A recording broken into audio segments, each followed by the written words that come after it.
Doctor, you hit on the third leading cause of death in the United States, Yeah. and I'm sure most of us could figure it's either heart-related or cancer or diabetes, things like that. Can you clue us into what that is and why? Yeah, okay, and thank you for asking that, because this is the 10,000-pound gorilla in the room that nobody's talking about. The third leading cause of death, as published in the Journal of the American Medical Association, is MD-directed treatments. This means you go to a medical doctor, an MD. He gives you a treatment and you die from it. According to the United States Department of Health and Human Services, 15,000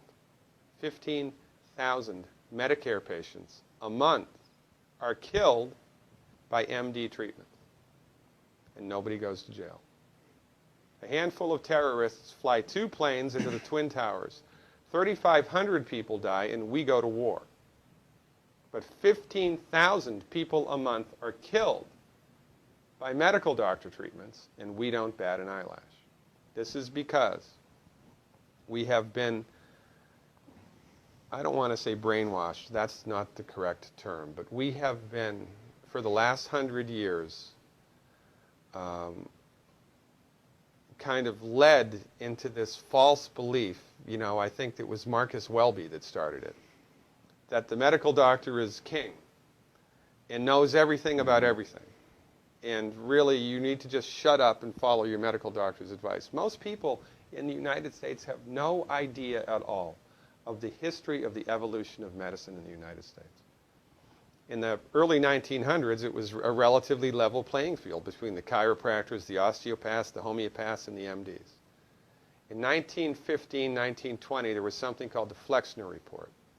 The Carnegie Corporation funded this man named Abraham Flexner. He went all around the country, and he went on stagecoach and train and horseback. This was before the interstate highway system, right?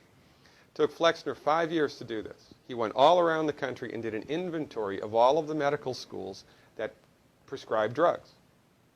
He brought the list back to the Carnegies, who owned drug companies, and then the Carnegies and the Rockefellers gave millions of dollars of free money to the medical schools and hospitals in the United States that were prescribing drugs.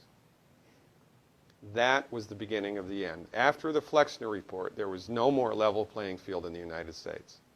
And the MDs started a juggernaut that's taken off. Most people in the United States think that the predominant medicine here, MD-directed pharmaceutical medicine, we think that those guys are top dog because their therapeutics are better than the homeopaths or the naturopaths or the chiropractors. It's not.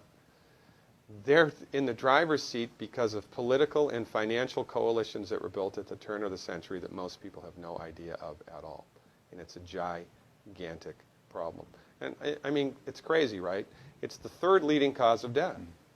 And yet, when the government makes noise about messing with people's insurance, everybody freaks out. And that's a whole other thing to talk about, isn't it? Because what is medical insurance? When you buy medical insurance, what are you doing?